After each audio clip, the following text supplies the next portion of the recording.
जय गुरु गोरक्षनाथ। दोस्तों, मैं आपका डॉक्टर साहिल गुर्जर फिर से आपके समक्ष उपस्थित हूँ एक बेहतरीन वीडियोज लेकर, एक बेहतरीन टॉपिक लेकर, यानी आदिकालीन साहित्य का क्लासिफिकेशन। क्लासिफिकेशन बोले तो वर्गीकरण। बहुत ही प्यारा टॉपिक है। यहाँ पर हम आचार्य शुक्ल की कुछ भूलों को भी देखेंगे। उन भूलों के साथ बातचीत करते हुए इस वर्गीकरण पर गंभीरता से हम विचार करेंगे। गंभीर में ये प्रत्यय लगा दो, गांभीर्य। गंभीर में ता लगा दो, गंभीरता। ये तो सामान्य बात है। ये प्रत्यय लगाने पर दोस्तों किस शब्द की निर्मिति होगी? गांभीर्य। सुंदर में ये प्रत्यय लगाने पर सौंदर्य, राइट। गंभीर में ये लगाने पर गांभीर्य। मधुर में ये प्रत्यय प्रयोगित करने पर माधुर्य। चणक में लगाने पर चाणक्य और कुटिल में लगाने पर कौटिल्य शब्द का निर्माण होगा। ओके दोस्तों, आदिकालीन साहित्य का वर्गीकरण। मोटे तौर पर एक सवाल पुटअप किया जाता है कि आदिकाल में कितने प्रकार का साहित्य मिलता है? 4, 6, 15, 2, 6 प्रकार का साहित्य। अमूमन लोग 3 ही प्रकार का करके आते हैं कि यार वो रासो साहित्य हो गया एक, तो दूसरों के हो गो बोले यार सिद्ध साहित्य। कितने करके आए? 2। जबकि आदिकाल में कितने प्रकार का साहित्य है? 6 प्रकार का। जाहिराना तौर पर अपने आप में एक सवाल है, कितने प्रकार का मानना है? 6 प्रकार का। आचार्य शुक्ल ने क्या किया? केवल इसी पर अपना गौर और अपना ध्यान केंद्रित कर लिया। किस पर? रासो साहित्य पर। जबकि कितने प्रकार का साहित्य है? 6 प्रकार का। और रासो साहित्य पर ध्यान केंद्रित करने के कारण उन्होंने इस काल का नाम वीर गाथा काल रख दिया, राइट। जबकि कितने प्रकार का साहित्य है? 6 प्रकार का। और तभी तो आचार्य हजारी प्रसाद द्विवेदी ने इस कालखंड को क्या कहकर पुकारा? आदिकाल कहकर के पुकारा। और सभी आलोचकों ने ये नाम एक्सेप्ट किया, स्वीकार किया। कौन सा? आदिकाल। तभी तो मैं कहता हूँ, जैसा कि डॉक्टर बाबू गुलाब राय ने लिखा है कि आचार्य हजारी प्रसाद द्विवेदी आचार्य शुक्ल से 19 नहीं अपितु 21 थे। उनका दुर्भाग्य केवल इतना था कि वो बाद में पैदा हुए। किसके बाद में पैदा हुए? आचार्य शुक्ल के बाद में पैदा हुए।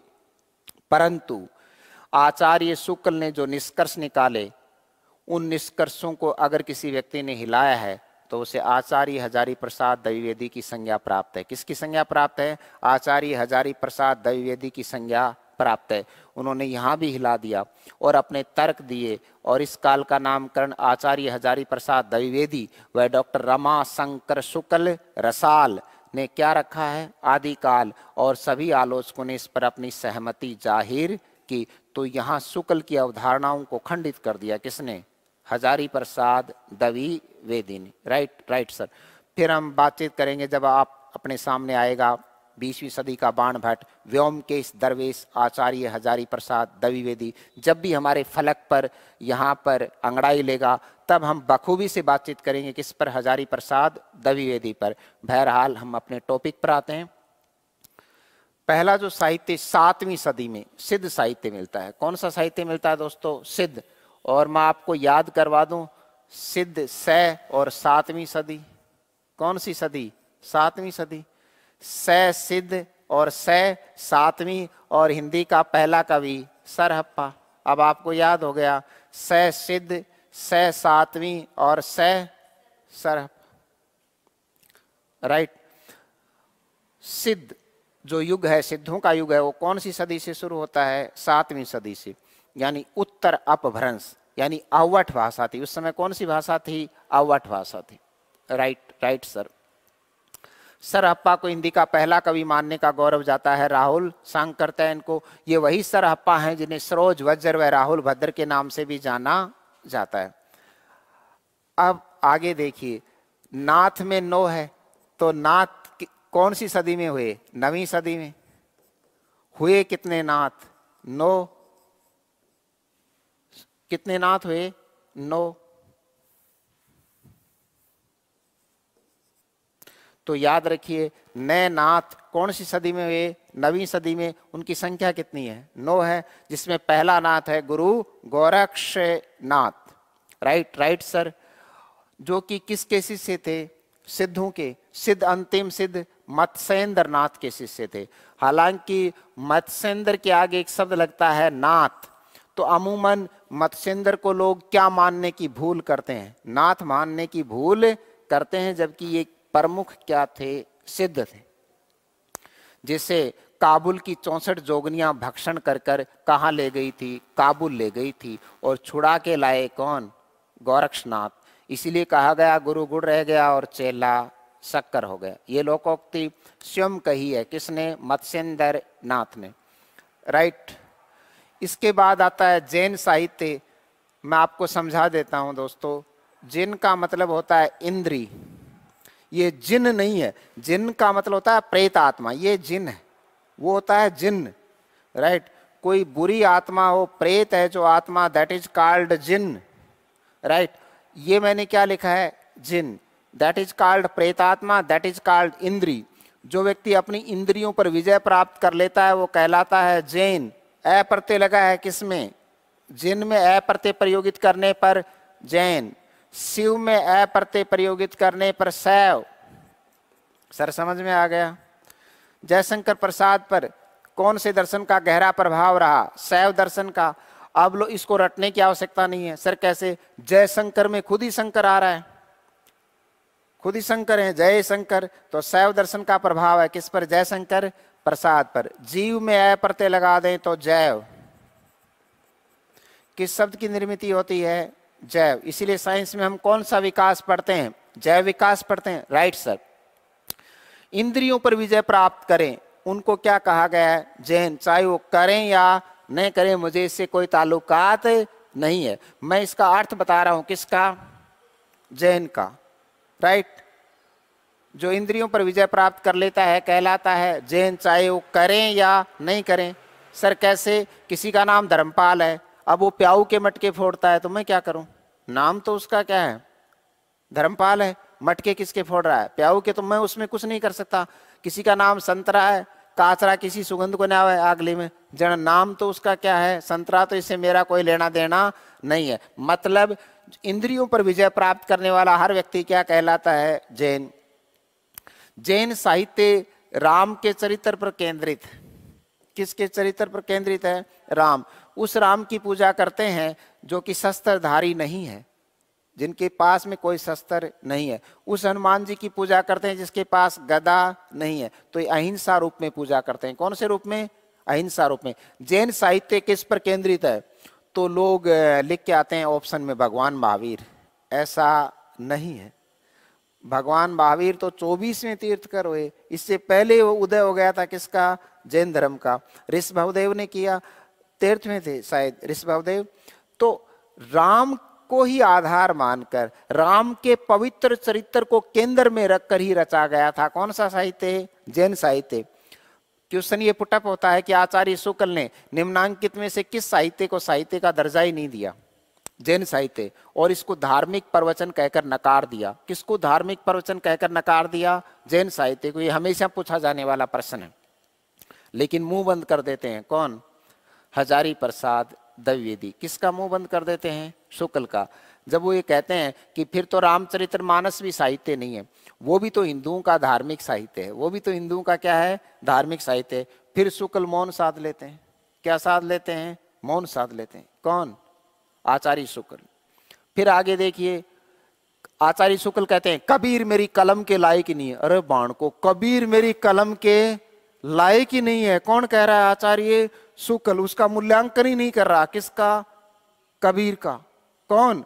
आचार्य शुक्ल। और कहता है कि मेरी कलम के लायक तो तुलसीदास है। तो यहां पर आचार्य शुक्ल ब्राह्मणवाद से स्खलित हो गए। किससे स्खलित हो गए? ब्राह्मणवाद से। क्योंकि तुलसीदास एक ब्राह्मण थे, इसलिए सारी बड़ाई किसकी कर दी? तुलसीदास की कर दी। किसने?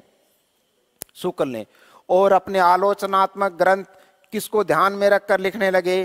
तुलसीदास को। और यहां तक कह दिया कि कबीर मेरी कलम के लायक ही नहीं है। यहां तक कह दिया कि जैन साहित्य तो साहित्य है ही नहीं।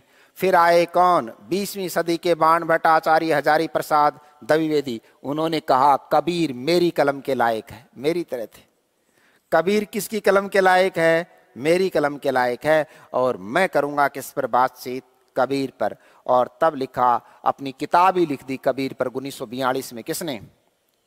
हजारी प्रसाद द्विवेदी, कबीर 1942, 1942। ये कोई 1942 ये लव स्टोरी नहीं है, फिल्म भी थी ना। एक लड़की को देखा तो ऐसे लगा जैसे नाचता मोर, जैसे खिलता गुलाब, जैसे मंदिर में जलता दिया। उदाहरण अलंकार है। एक लड़की को देखा तो ऐसे लगा जैसे नाचता मोर। थोड़ा दिन मोर नाचे पाया, भैंस बन के नाचेगी। एक लड़की को देखा तो ऐसे लगा जैसे नाचता मोर, जैसे खिलता गुलाब, जैसे मंदिर में जलता दिया। ये 1942 ये लव स्टोरी का गीत है जो प्रसंगवश मैं आपको बता रहा हूँ। उदाहरण अलंकार है। जहां भी जैसे शब्द का प्रयोग हो जाए, अलंकार उत्प्रेक्षा नहीं उदाहरण होता है। उदाहरण अपने आप में क्या है, एक अलंकार। एक लड़की को देखा तो ऐसे लगा जैसे नाचता मोर, जैसे खिलता गुलाब, जैसे मंदिर में जलता दिया। कौन सा अलंकार हो गया ये? उदाहरण अलंकार हो गया। कबीर 1942 में लिखते हैं, कौन? हजारी प्रसाद द्विवेदी। कबीर तो उजाड़ का फूल है, वो शहर का नागरिक नहीं है। उजाड़ को क्या है? फूल है। और जो बाकी फूल उगाते हैं ना माली, वो तो पानी वाणी देकर उगाते हैं, उनमें इतनी सुगंध नहीं होती। कबीर तो किसका फूल है दोस्तों? उजाड़ का फूल है। मैं भी उजाड़ को, मेरा जन्म भी डाणी में हुए, मैं भी उजाड़ को ही फूल हूं। कबीर तो उजाड़ का क्या है? फूल। तारा खेत से भी आगे मारो खेत है, हमारा घर। कबीर तो उजाड़ का फूल है, राइट। मैं तो और भी ज्यादा उजाड़ को हूं, क्यों? मेरा जन्म तो ढाणी में, ढाणी भी कोने खेत में घर। कबीर तो, कथन सुनिए किसका? हजारी प्रसाद द्विवेदी। कबीर तो उजाड़ का फूल है जो किसी माली की देखरेख में विकसित नहीं हुआ। बाकी दुनिया में तो माली है, आपके माँ बाप भी आपके माली हैं, क्योंकि आपको उन्होंने क्या किया है? बड़ा किया है। कबीर तो उजाड़ का फूल है जो किसी माली की देखरेख में विकसित नहीं हुआ। लू वह बारिश के थपेड़े उसके साथ संघात करते। एक फूल ने मार गए रे कुण, लूर बारिश और थपेड़ा, राइट। आ जाए एक फूल, लेकिन मेरी तरह हिला नहीं, शराब की तरह। हाँ, मैं भी उजाड़ का फूल हूं, नहीं तो कौन एक्सेप्ट करे गुजर ने पटाउन। कबीर तो उजाड़ का फूल है जो किसी माली की देखरेख में विकसित नहीं हुआ। लू है बारिश के थपेड़े उसके साथ संघात करते रहे, पर उसकी गंध कभी मंद नहीं पड़ी। उस फूल की गंध कभी मंद नहीं पड़ी, यानी कबीर किसी के सामने झुका नहीं और रुका नहीं। लू वह बारिश के थपेड़े उसके साथ संघात करते रहे, पर उसकी गंध कभी मंद नहीं पड़ी। यहां पर लू और बारिश है सिकंदर लोधी। सिकंदर लोधी ने अत्याचार किए किस पर? कबीर पर। बोला ऐसे मत कहो कि काकर पाथर जोर के मस्जिद लई चनाए, ताचड़ मुल्ला बांग दे क्या बहरा भया खुदाए। अगर आप ऐसे कहोगे तो आपको हाथी के पैरों के नीचे कुचलवा दूंगा। बोले तड़के को ने आज ही कुचलवा। भाग्यो उल्टा चला गया। कौन? सिकंदर लोधी। यानी मेरी तरह अक्खड़ स्वभाव था। किसका? कबीर का, राइट। कबीर स्वभाव से अक्खड़, तबीयत से तर थे और जीवन में मस्त मौला फकीर थे। कौन? कबीर। कि दर के वेश फकीरों का, देख रहा हूं खेल तकदीरों का। और ये कथन निश्चित तौर पर यह पूछा जाएगा कि कबीर तो उजाड़ के फूल थे जिनका विकास किसी माली की देखरेख में विकसित नहीं हुए। लू है बारिश के थपेड़े उसके साथ संघात करते रहे, पर उसकी गंध कभी मंद नहीं पड़ी। कथन किसका है? हजारी प्रसाद द्विवेदी का। कौन से ग्रंथ में है? कबीर 1942 में। इसके बाद शुक्ल को फिर ललकारते हैं। कौन? हजारी प्रसाद द्विवेदी कि तुम तुलसीदास के बारे में 2500 किताबें लिख दो, चाहिए 2500 पन्ने लिख दो, मैं 2.5 लाइन लिखूंगा। किसके बारे में? तुलसीदास के बारे में भी, जिस पर तुम कलम चला रहे हो। किस पर? और मैं, तुम 2500 पन्ने लिख दो और मैं कितनी लाइनें लिखूंगा, और आने वाली पीढ़ी इन 2.5 लाइनों को याद करेगी और तुम्हारे 25 पन्नों को याद नहीं करेगी। तो क्या कहता है हजारी प्रसाद द्विवेदी कभी तुलसीदास के बारे में? अपरिमित धैर्य लेकर एक प्रतिभा पुत्र पैदा हुआ। कैसा धैर्य? अपरिमित। तार में तो पेशेंस नाम की चीज ही को नहीं, राइट। मान लीजिए आधा घंटा क्लास लेट हो जाए तो रे बाण को के हो गौर में तो आई ही ना केर बाढ़ बा के। तो सुनिए, अपरिमित धैर्य लेकर एक प्रतिभा पुत्र पैदा हुआ। कैसा धैर्य लेकर? अपरिमित धैर्य लेकर एक प्रतिभा पुत्र पैदा हुआ जिसने भारतवर्ष में समन्वय की विराट चेष्टा की। जिसने भारतवर्ष में समन्वय की विराट चेष्टा की, वो व्यक्ति है तुलसीदास। ये कथन किसका है? हजारी प्रसाद द्विवेदी का। किसके संदर्भ में? तुलसीदास के संदर्भ में। तुलसी पर बहुत सारी रिसर्च हुई, विदेशी लोग भारत आए किस पर रिसर्च करने के लिए, कबीर पर और तुलसीदास पर।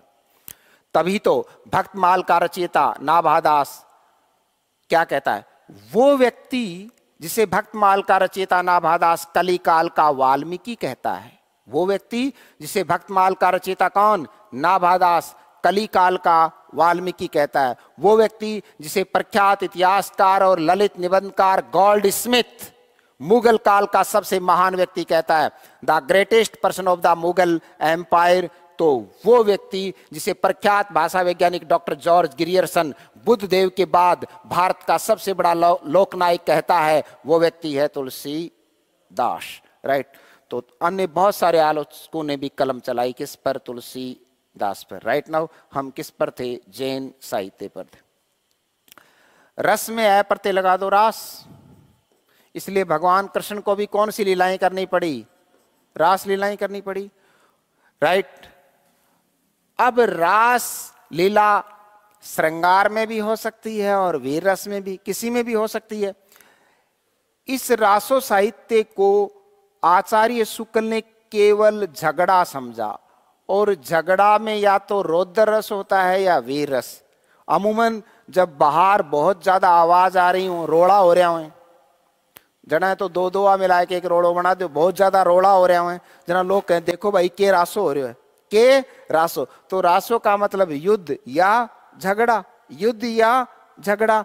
तो इस आधार पर उन्होंने तत्कालीन काल को क्या कहकर संबोधित किया, वीर गाथा काल, राइट। ये आपका कौन सा साहित्य, रासो साहित्य, जिसके बिसल देव रासों में तो कौन सा रस है, श्रृंगार रस है, और अन्य रासो ग्रंथों में वीर रस का आधिक्य है, पर अन्य रसों का भी परिपाक देखने को मिलता है। जहां पर वीर रस का आधिक्य होता है वहां पर शैली डिंगल होती है, और जहां पर श्रृंगार रस अधिक होता है उस काव्य की शैली क्या होती है, पिंगल होती है। अस्तु डिंगल और पिंगल काव्य लेखन की दो शैलियां हैं, न कि भाषाएं नहीं है। कौन कौन, डिंगल और पिंगल। जैसे मैं कहूं कि खून से खून धुलता ही नहीं, आखिर पानी से समझौता करना ही पड़ेगा, राइट। खून से खून धुलता ही नहीं, आखिर पानी से समझौता करना ही पड़ेगा, डॉक्टर दुष्यंत कुमार। तो यहां पर डिंगल है, जोश है, उत्साह है, वीरता है कि खून से खून धुलता ही नहीं, आखिर पानी से समझौता करना ही पड़ेगा, और हिंदी साहित्य पढ़ने के लिए आखिर साहिल सर के पास आना ही पड़ेगा। ऐसा भी कहता हूं मैं, ये गर्व है, घमंड नहीं है, राइट दोस्तों। रासो साहित्य, रस में ऐ प्रत्यय लगाने पर रास। दोस्तों हाँ सर, हर मानक साहित्य के साथ एक लौकिक साहित्य चलता है। हर फिल्म के गीत को ध्यान में रखकर एक लौकिक गीत बना लिया जाता है। हर फिल्म की धुन के आधार पर एक धार्मिक गीत भी बना लिया जाता है, राइट। कि वादा किया है वो निभाना पड़ेगा, कि तुझे आना पड़ेगा, तो गीत बना लिया, उसके आधार पर लौकिक गीत बना लिया कि कीर्तन की है रात आज थाने आणो है। ये फिल्मी गीत जो कि स्टैंडर्ड रूप में होते हैं, उनके आधार पर कौन सा साहित्य, लौकिक साहित्य, राइट। पहले गीत आया मैडम बैठ बुलेरो में, तो दूसरा गीत आ गया मैडम बैठ स्कॉर्पियो में। तो हमेशा एक गीत से जब दूसरा गीत बनता है जिसकी भाषा मानक नहीं होती, उस साहित्य को क्या कहते हैं, लौकिक साहित्य। तो लौकिक साहित्य में ढोला मारूरा दोहा, जिसकी भाषा आंचलिक है, राजस्थानी है, तो ढोला मारूरा दोहा को हम किस श्रेणी में रखेंगे, लौकिक साहित्य की श्रेणी में रखेंगे, राइट। इसके बाद तत्कालीन समय में गद्य साहित्य के भी दीदार होते हैं। कौन से साहित्य के दीदार होते हैं, गद्य साहित्य के भी दीदार होते हैं। दीदार को तरसे अखियां, झलक दिखला जा, या सारी झलक तो नहीं दिखाओगी मुझको। दीदार का मतलब है दर्शन।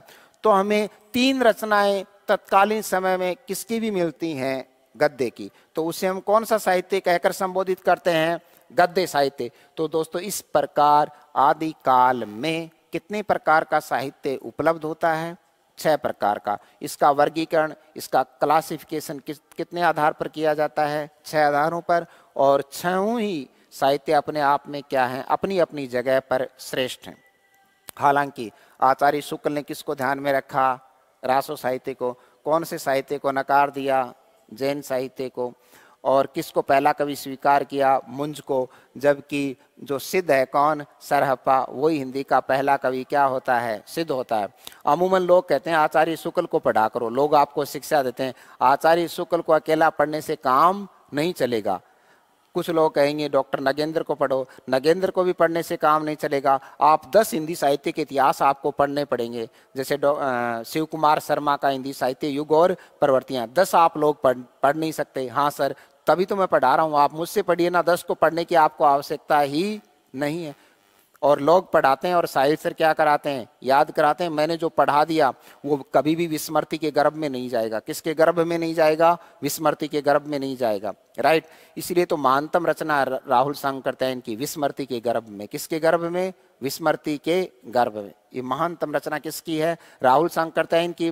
राहुल शंकरतैन का वास्तविक नाम केदार पांडे। राहुल शंकरतैन पर किस कवि का प्रभाव था? बंदा नवाज का। कबीर 1942 पुस्तक के लेखक हैं आचार्य हजारी प्रसाद द्विवेदी, जिन्हें क्या भी कहा जाता है? 20वीं सदी का बाणभट्ट। आदिकाल को आदिकाल कहने वाले विद्वान हैं आचार्य हजारी प्रसाद द्विवेदी। सिद्ध कितने हुए? 84। नाथ कितने हुए? 9। सिद्ध किस में विश्वास करते थे? नारी भोग में। नारी भोग में विश्वास करने के कारण उनको वाम मार्गी कहा। वाम यानी स्त्री। तभी तो तुलसीदास नामक काव्य में निराला लिखते हैं कि रत्नावली को देखते हैं जब कौन? तुलसीदास। देखा वामा वह न थी अनल प्रतिमा नील वसनामा शारदे। उनको सरस्वती दिखाई देती है। किसको?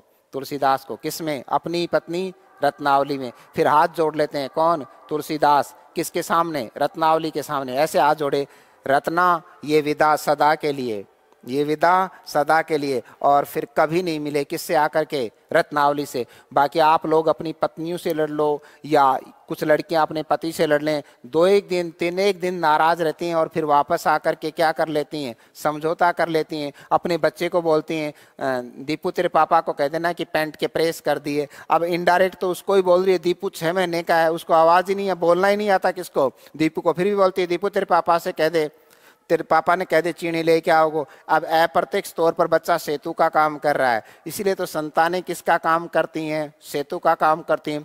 कभी कभी पति पत्नी में जोड़ की लड़ाई हो जाए तो उनकी लड़कियां समझौता करा देती हैं, तो लड़की भी बच्चा है, बच्चा किसका काम करता है परिवार में?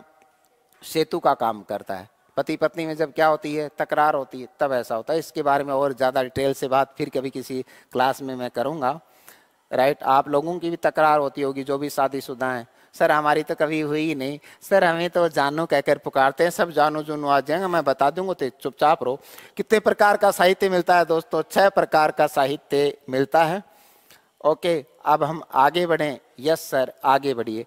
अब हम प्रत्येक साहित्य पर क्या करेंगे? बातचीत करेंगे। सर आप रासलीला समझा रहे थे ना? हाँ अभी लो, ये नहीं तो ये बीच में रह जाएगा माजरा। ये टॉपिक रासलीला के साथ में समझाने के साथ क्या हो जाएगा पूरा। अभी मुझे थोड़ा सा कम ही मिटाना आता है बोर्ड वोर्ड, धीरे धीरे मैं सीख जाऊंगा, है ना। तकनीकी संसाधनों का उपयोग आपके लिए मैंने करना सीखा है। सर समझाइए, अभी लो। गोपिकाएं देवलोक की अप्सराएं हैं। वो कोई गोपिकाएं ऐसे नहीं है, लोग गोपिकाएं माताएं हैं। लोग गोपिकाओं को सामान्य अर्थ में लेते हैं। लोग तो यहाँ तक कहते हैं कोई लड़का इधर उधर घूमता है तो बोले गोपिकाओं के पीछे घूम रहा है। किसके पीछे घूम रहा है? जबकि गोपिकाएं देवलोक की अप्सराएं थी। किसकी अप्सराएं थी? इसलिए मैं गोपिकाओं को क्या कह करके संबोधित करता हूँ? माता। सर कैसे? भगवान कृष्ण को से मिलने के लिए देवता तड़पते थे, देवताओं के लिए दुर्लभ थे। कौन? भगवान कृष्ण। और कभी भी मिल लेती थी कौन? गोपिकाएं। तो माताएं हैं। देवलोक की क्या थी? अप्सराएं, जो टाइम टू टाइम कभी कभी किसी देवता ने सस्पेंड कर दिया, किसी अप्सरा को किसी ने क्या कर दिया? सस्पेंड। टाइम से नहीं आती थी कौन? अप्सराएं। तो सस्पेंड होती है ना। इंद्र की अप्सरा थी कौन? उर्वशी। तो ऐसे बहुत सारी अप्सराएं टाइम टू टाइम सस्पेंड होती रही। उनको साप से ग्रसित हो गई। किससे ग्रसित हो गई? देवताओं ने क्या दे दिया? साप। कोई काम ठीक नहीं किया और बहुत सारी हो गई। किससे ग्रसित? सांप से ग्रसित, राइट। किससे ग्रसित? सांप के द्वारा ग्रसित। कर्ण तत्पुरुष। तो इकट्ठी होकर ब्रह्मा जी के पास गई। मैं रासलीला समझा रहा हूं दोस्तों, आज आप एक बार समझिएगा, वीडियो पूरा देखिए। सांप से ग्रसित हो गई तो ब्रह्मा जी के पास गई कि हमें सांप से मुक्त करो। तो बोला मैं तो सांप से वैसे मुक्त करूंगा जैसे जैसे आप एक साथ तो सस्पेंड हुई नहीं, एक साथ तो आप अभिशापित हुई नहीं, धीरे धीरे हो जाओगी। लेकिन मैं आपको एक उपाय बताता हूं, मेरे पास आई हो तो। इसलिए दोस्तों आप जब किसी के पास जाते हैं तो कोई ना कोई आपको मिल जाएगा, क्या उपाय, इसलिए जाना चाहिए, इसलिए आना भी चाहिए मेरे पास। क्या उपाय बताओगे? बोलो आप सब एक साथ सांप से मुक्त हो जाओगी। किससे मुक्त हो जाओगी? सांप से। बोली बताओ महाराज ब्रह्मा जी कैसे? कि जन्म लेने वाले हैं भगवान विष्णु और जन्म देने वाला मैं हूं। जन्म देने वाले ब्रह्मा जी हैं, पालन पोषण करने वाले विष्णु। विष्णु भी जन्म लेंगे तो मेरे अकॉर्डिंग ही लेंगे, क्योंकि ये मंत्री पद मेरे पास है, ब्रह्मा जी के पास है सृष्टि में पैदा करना। तो बोले मैं आपको वहीं पैदा कर देता हूं जहां पर विष्णु अवतार लेने वाले, वहां गुजर गांव में आपको मैं जन्म दे देता हूं। किनको? अप्सराओं को, जो कि गुजर घरों में होने के कारण गोप या गोपिकाएं कहलाई। क्या कहलाई? गोपिकाएं। तो वहां जब आप विष्णु का सानिध्य प्राप्त करोगी तो आप सांप से एक साथ ही क्या हो जाओगी? मुक्त हो जाओगी। तब गोपिकाओं ने कहा कि हाँ हमें वहां पर आप क्या दे दें? जन्म दे दें। तब उन देवलोक की अभिशापित अप्सराओं को, सब अप्सराओं को नहीं, अभिशापित अप्सराओं को और ब्रज में क्या दे दिया? जन्म दे दिया। और वहीं विष्णु किसके रूप में अवतरित हुए? कृष्ण के रूप में। अयोनिज हैं, योनि से पैदा नहीं हुए, प्रकट हुए हैं। अयोनिज हैं, भगवान राम योनिज हैं, योनि से जन्मा हुआ योनिज। और जिसका जन्म योनि से न हुआ हो दैट इज कॉल्ड अयोनिज। इसलिए भगवान कृष्ण योनि से पैदा नहीं हुए, प्रकट हुए हैं। क्या हुए हैं? प्रकट हुए हैं। मैं सीधा रासलीला पर आऊं तो शरद पूर्णिमा को रासलीला कर रहे थे कौन? भगवान कृष्ण, जो कि देवताओं के लिए दुर्लभ और गोपिकाओं के लिए सुलभ थी। राधा ने अपनी सहेलियों को बुलाया और मां पार्वती को भी बुलाया। किसने? राधा ने। कि हे पार्वती आना, मेरे स्वामी आज क्या करेंगे? नृत्य करेंगे। बोली मैं जरूर आऊंगी देखवाने के ना। नृत्य सबसे बड़ा योग माना जाता है। मैं 8-8 घंटे नाच लेता हूं। नृत्य सबसे बड़ा क्या माना जाता है? योग माना जाता है। तब जब सज धज रही थी कौन? पार्वती। सज धजी तो शिव कहने लगे पारो आज कहां जा रही हो? पार्वती को पारो कह रहे हैं कौन? शिव की पारो आज कहां जा रही हो? बोली भगवान कृष्ण नाचेंगे, मैं नाच में शामिल होने जा रही हूं। बोला मैं भी चलूंगा। कौन? बोले शिव। आज मेरे नाथ नाच रहे हैं, मैं मेरे नाथ को नाचते हुए देखना चाहता हूं। कौन? शिव। 6-6 महीने किसका ध्यान करते हैं? कृष्ण का। कौन? शिव। किसका ध्यान करते हैं? कृष्ण का ध्यान करते हैं। कितने कितने महीने? 6-6 महीने। हाँ, शिव स्वयं किसका ध्यान करते हैं? विष्णु का। ब्रह्मा जी ध्यान नहीं कर सकते, इसलिए तो नारद और सरस्वती पैदा की उन्होंने। वो ध्यान करते हैं किसका? विष्णु का। जो काम पिता नहीं कर सके वो पुत्र कर रहा है। तभी तो ब्रह्मा जी ने कहा कि मैं विष्णु का ध्यान कैसे करूं, तब उन्होंने पुत्र पैदा किया। तो सर ब्रह्मा जी क्यों नहीं कर सकते? ब्रह्मा जी मौन रहते हैं। क्या रहते हैं? मौन रहते हैं। राइट। तब कहा कि मैं भी मेरे नाथ को नाचते हुए देखूंगा कि आज कैसे नाच रहे हैं। बोली नहीं, देवताओं के लिए दुर्लभ है ये, केवल गोपिकाओं के लिए, गुजरियों के लिए सुलभ है। तो बोले फिर ऐसा करो पारो, मुझे आपकी ड्रेस दे दो, मैं ये पहन कर चल पड़ूंगा आपके साथ। कौन कह रहे हैं? शिव। किससे? पार्वती से। तब माता पार्वती कहने लगी कि हे प्रियतम, मेरे कपड़े जस तो जाएंगे आपके, पर आपका जो फर्स्ट स्टेप है किसका? नाचने का सिग्नेचर स्टेप है, वो ये है। तांडवी करोगे और पहचान जाएंगे आपको, ये आपका सिग्नेचर स्टेप वहां पर सारी गड़बड़ कर देगा। फिर बोला फिर तो आप ही जाओ, मैं नहीं जाता पारो। अब डटे कौन गए? मेरी तरिया। कैसे? शिव से। कोई बार बारात में नहीं जाते, फिर डटा नहीं जाता तो मोटरसाइकिल लेके नहीं चले जाते? हाँ सर। अब डटे कौन जा रहे हो? कपड़ा पहरा कहीं का? पार्वती का। और घूंघट काट लियो इतनो बड़ो और जाके नाचन लाग्यो। और सारी गुजरियां और गोपिकाएं, माता राधे पार्वती नाच रही, वो भी नाचन लाग्यो बोलो बाबो। तो भगवान कृष्ण के समझ में आ गए और घूंघट उगाड़ा और राधा से कहने लगे राधे ये गुजरी तो बहुत बड़ा घूंघट निकाल कर नाच रही है, उगाड़ कर देखो तो बाबू अमलीडो। तब कहने लगे कौन? कृष्ण। हे नटराज। पहली बार शिव को नटराज कहा किसने? भगवान कृष्ण ने। नाटक करके आया ना, दूसरे के कपड़े पहनाया। और तब पहली बार कौन सी संज्ञा दी, कौन सा विशेषण दिया? हे नटराज, उस शिला पर बैठकर देखो आप मेरा नृत्य देखो, आपके लिए सुलभ हो गया। ये नृत्य आपके लिए क्या हो गया? सुलभ। आप में इतनी तल्लीनता है, आप में इतनी तन्मयता है कि आज तक आपने बाघांबर के अलावा कुछ धारण नहीं किया और आज घाघरो चोली पहन के आया हो, तो आपकी तन्मयता पर मैं बलिहारी हूं। क्या हूं? आपकी तन्मयता पर मैं क्या हूं? बलिहारी हूं। इसलिए किसी भी देवता को सुलभ नहीं, केवल किसको? शिव को सुलभ हुआ। और उस दिन उन्होंने शिव को क्या कहकर संबोधित किया भगवान कृष्ण ने? हे नटराज, उस शिला पर बैठकर आप मेरा नृत्य देखें। अब क्या होता? आगे की खास बात और है। अब तक तो कुछ था ही नहीं, अब सुनिएगा। ये खासम खास थी और इससे भी खास बातें। सारी गोपिकाएं घुम्मर गालो नाच रही हैं। क्या नाच रही हैं? घुम्मर गालो। कोई धीरे को नाच रही। राधा सोची आज में के बड़गण छोरियां इतनी जोर से कहे नाच रही हैं। तो ध्यान लगाया किसने? राधा ने। तब देखते हैं कि भगवान कृष्ण सबके साथ नाच रहे हैं, सबके साथ 16 स्वरूप धारण कर लिए किसने? भगवान कृष्ण ने। सबके साथ नाच रहे हैं। हर गोपिका क्या सोच रही है? मेरे सागे नाच रहे हैं आज तो। चुना सब में जोश आ रहे है, क्योंकि हर कोई क्या सोचती? आज तो मेरे सागे नाच रहे हैं। राधा ने ध्यान लगाया, देखा कि सबके साथ नाच रहे हैं, तो मुंडो सुझा लियो। कौन? राधा बोली तू तो अनको या कह को गोपिका को मुंडो कौन सुझा लियो है? राधा, कि तुम तो इनका ही हो। तब भगवान कृष्ण किसके पास आते हैं? राधा के पास। हे राधे, मैं सबका होकर भी सबका नहीं हूं। हे राधे, मैं सबका होकर भी सबका नहीं हूं, आखिर तेरा हूं, आखिर तेरा हूं। देखो कितना बड़ा अद्वैतवाद है कि भगवान सब में होता है ना। तभी कहा मैं सबका होकर भी सबका नहीं हूं, आखिर तेरा हूं राधे। ये अद्वैतवाद है, ये रहस्यवाद है कि ईश्वर सब में रहता आत्मा के रूप में, सबका होकर भी सबका नहीं है। तभी तो डॉक्टर साहिल सर कहते हैं कि हे सुमन साहिल, मैं सबका होकर भी सबका नहीं हूं, आखिर तेरा हूं सुमन साहिल। ऐसे मैं कहता हूं।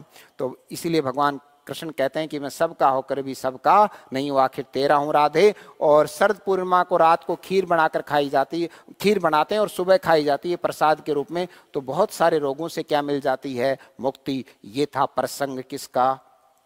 रासलीला का। इसलिए साहिल सर किस में पढ़ाते हैं? रस में। मुझ पर लोग आरोप लगाते हैं कि रस में पढ़ाओ, रसिया है। भगवान कृष्ण भी क्या है? रसिया है। सरस्वती उसी पर आशीर्वाद रखती है जिसकी जुबान से क्या पैदा होता है? रस। इसका मतलब उस पर किसकी कृपा है? सरस्वती की क्या है? कृपा हो, वही रसिया होता है। बाकी में रस आ ही नहीं सकता। भगवान नटराज भी क्या लेने के लिए आए हैं? रस लेने के लिए आए हैं। दोस्तों ये था प्रसंग कौन सा?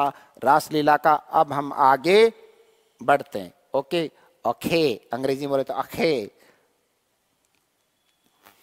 पहला साहित्य कौन सा है? लोग करके आते हैं रासो साहित्य, जबकि पहला साहित्य क्या है? सिद्ध साहित्य, क्योंकि ये 7वीं सदी में। कौन सी सदी में है? 7वीं। सिद्ध। सिद्ध है जो पुरुष, कर्मधारी समास। सिद्ध है जो पुरुष, सिद्ध पुरुष, राइट। किसी को ये सिद्ध मंत्र शक्ति का प्रयोग करते थे, साधना करते थे, त्रिकाल संध्या करते थे, राइट। इसीलिए तो संधि व चारण काल कहा डॉक्टर राम कुमार वर्मा ने। क्या कहा? संधि व चारण काल कहा, right. Also right, absolutely right sir. किसी को कहते पुत्रास्तु भव, तो क्या हो जाता? पुत्र हो जाता। सिद्ध। सिद्ध है जो पुरुष। यह हठ योग साधना पर केंद्रित था। ये जो तथ्य है हठ योग, ये दोनों में मिलता है, सिद्धों में और नाथों में। सिद्धों से होता हुआ ये नाथों में आता है और नाथों से होता हुआ ये कबीर में चला जाता है। किस में चला जाता है? कबीर में। दोस्तों हाँ सर, है का मतलब सूर्य, है का मतलब होता है सूर्य,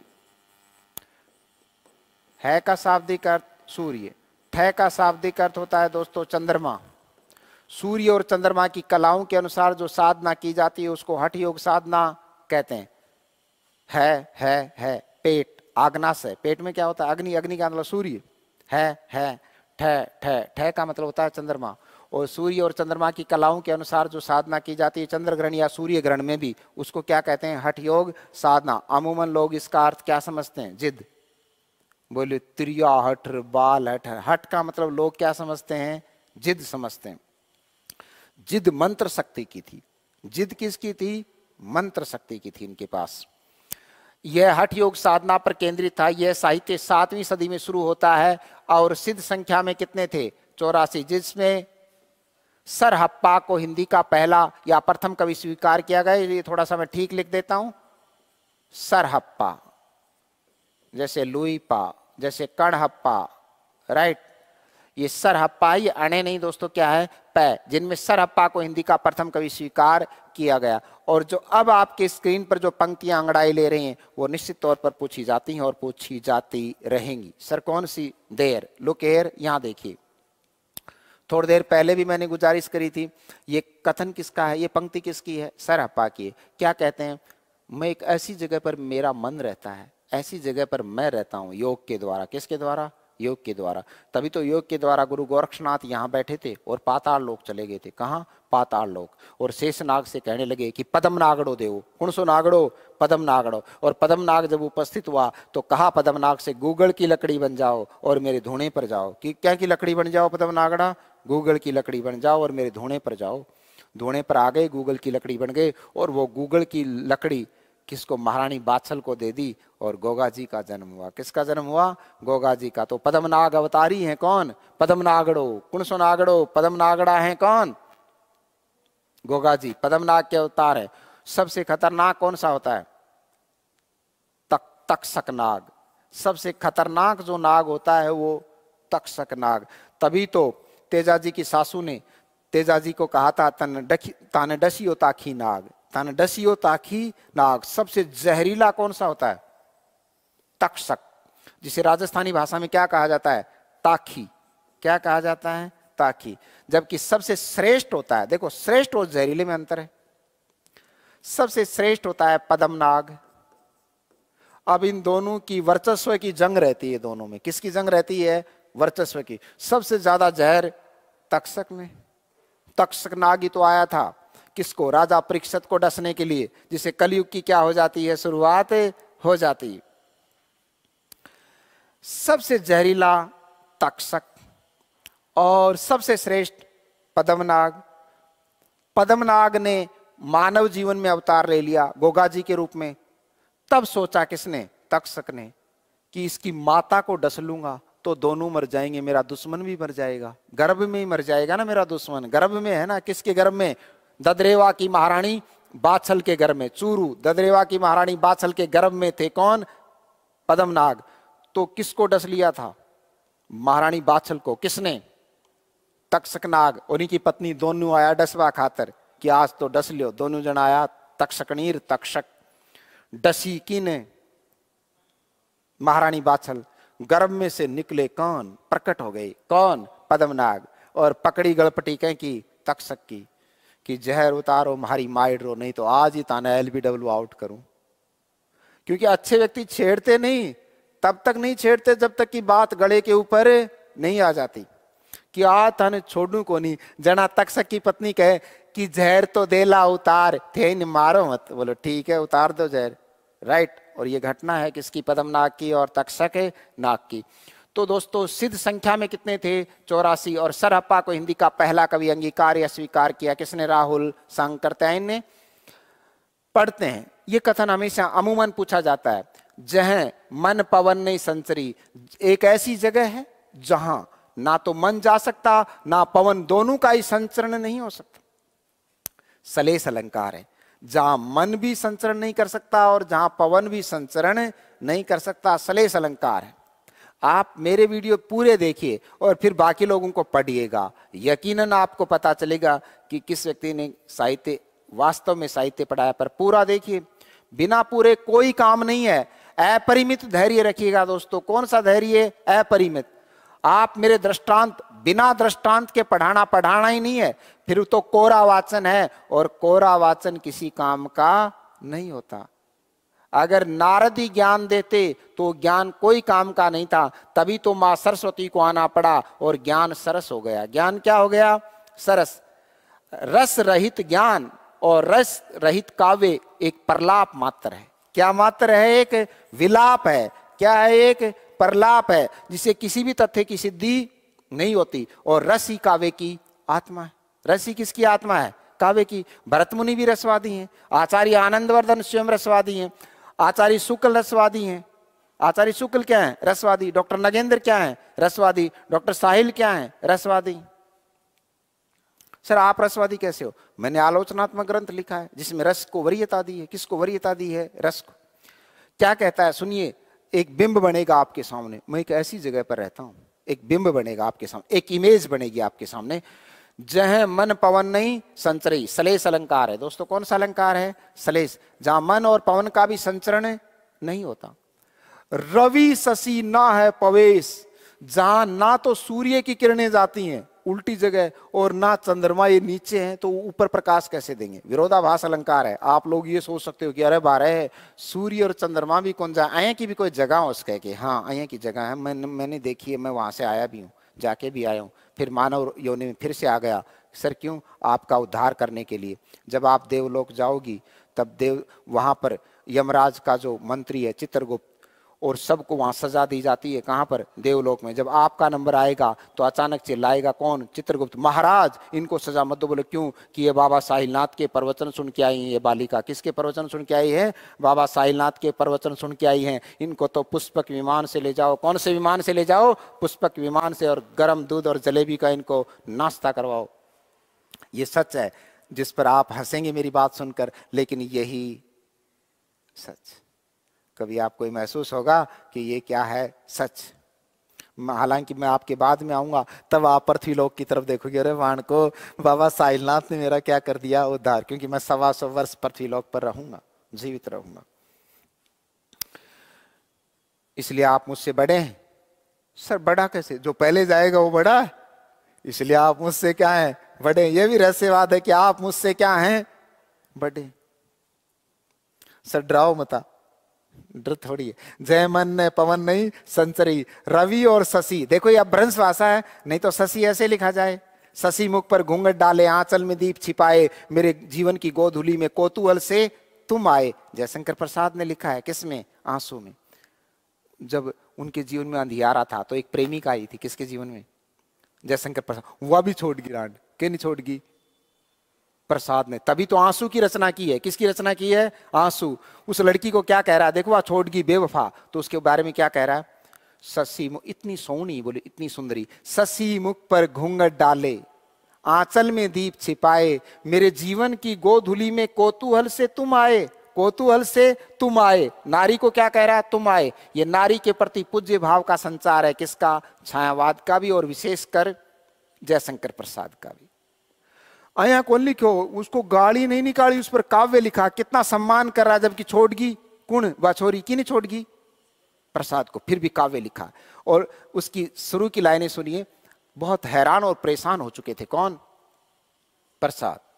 तब लिखा है, नाविक इस सोने तट पर किन लहरों में खेल आया, इस बीहड़ बेला में अब तक था कोई आया। नाविक इस सोने तट पर, जहां रस नहीं है, नाविक इस सोने तट पर किन लहरों में खेल आया, इस बीहड़ बेला में अब तक था कोई आया। यानी जो हालत मेरी हुई है शायद ही किसी पुरुष की हुई होगी। ऐसा लिखा है। किसने?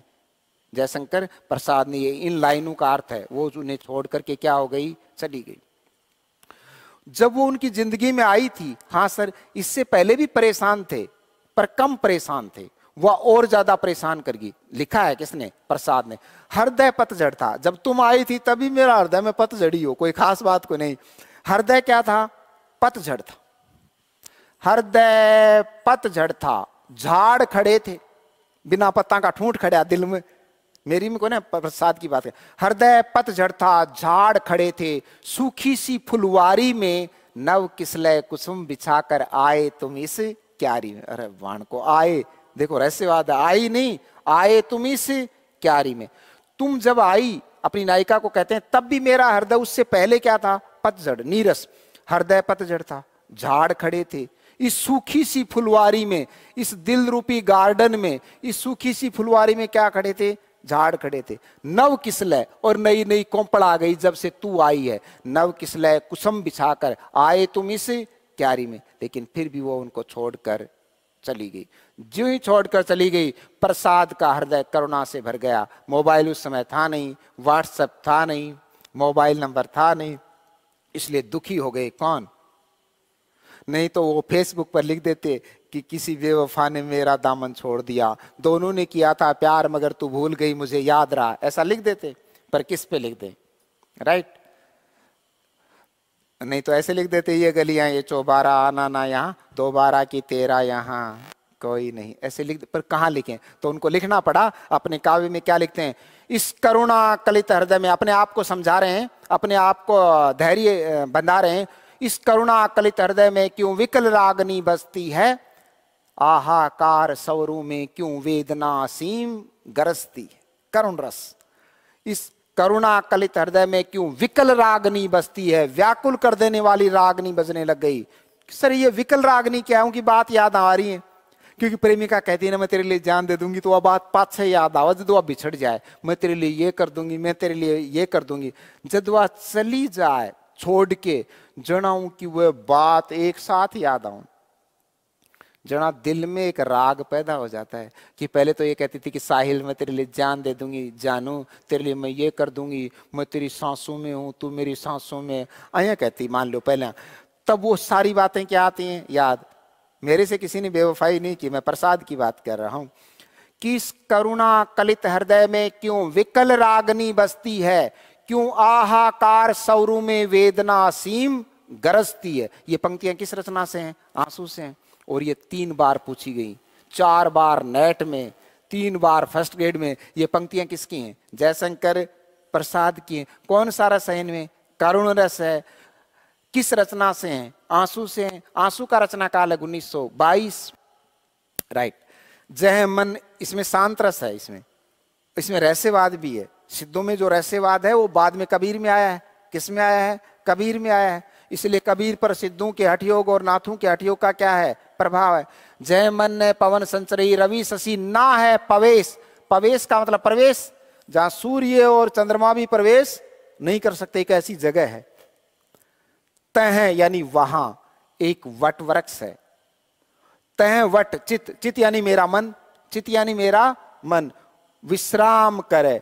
उस वृक्ष के नीचे मेरा मन क्या करता है? विश्राम।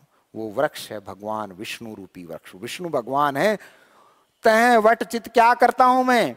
विश्राम करूं। सर है का मतलब सर हप्पा, कहे उवेश, उवेश का मतलब खोल कर, खोल कर।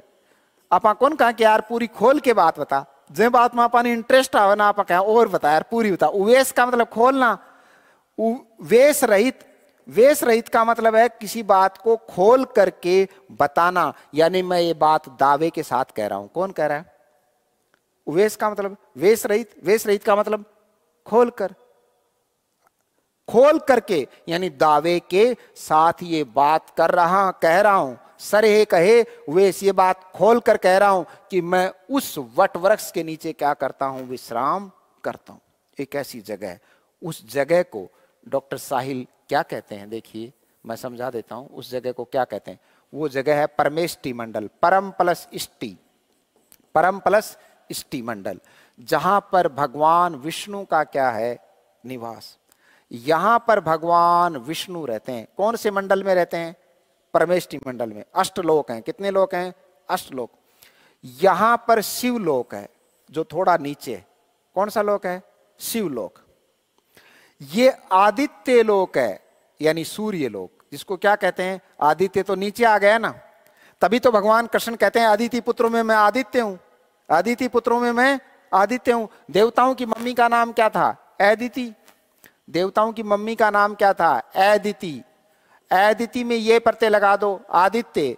इसलिए भगवान कृष्ण कहते हैं किससे? अर्जुन से, हे पार्थ, हे गुडाकेश, हे धनंजय, हे भारत श्रेष्ठ अर्जुन, हे सव्यसाची, मेरी तरफ देख, मैं समासों में द्वंद्व है, वृक्षों में पीपल, नागों में वासुकी, एकाक्षरी छंदों में मैं ओकार हूं, और आदित्य पुत्रों में मैं आदित्य हूं। तो ये आदित्य लोक है, यानी भगवान विष्णु का पहला रूप है, अवतार है। कौन सा? आदित्य अवतार।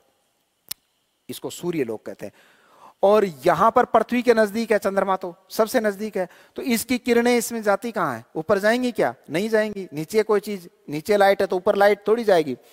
जह मन पवन ने संचरई रवि शशि ना है पवेश, तह वट चित विश्राम करूं सर हे कहे वेश। और यहां शिव, शिवलोक है, और शिव आराधना करते हैं किसकी? भगवान विष्णु की।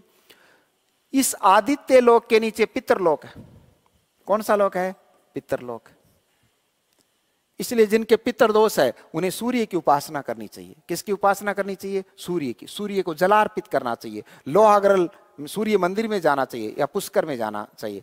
तो यहां पर सूर्य लोक, सूर्य के पुत्र शनि और यम है। कौन कौन है? यम और शनि। किसके पुत्र हैं? सूर्य के। शनि बड़ा है तो न्याय करता है, और ये न्याय कर देगा तो फिर फैसला इंप्लीमेंट कर लेता है। कौन? यमराज। फैसला सुनाता कौन है? शनि सुनाता है, चाहे कोई भी हो।